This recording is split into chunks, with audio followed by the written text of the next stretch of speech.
তখন ওরা আবার গল্প করে, কেমন দিলাম বলতো? ও বলে এটা তোমার কিন্তু একটু বেশি দেওয়া হয়ে গেল, এটা বেশি নাও দিতে পারতে। মানে দিনের শেষে ওরা সব নেতাই ভাই ভাই, আর ভোটারে শত্রু বানাই ওরা। এটা আমাদেরকে বুঝতে হবে বন্ধুগণ।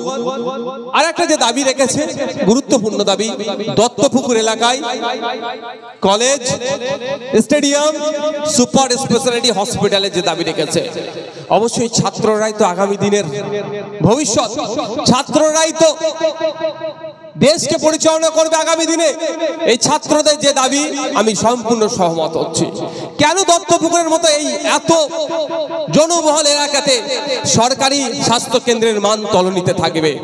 এখানেও একটা রাজনৈতিক টুইস্ট আছে। আপনারা দেখতে পাবেন যত বেসরকারি নার্সিংহোমগুলো আছে, ম্যাক্সিমাম বলছি, তাদের মালিকের সাথে শাসক দলের ব্লক লেভেলের নেতাদের খুব ভালো সম্পর্ক। কেন বলুন তো? সরকারি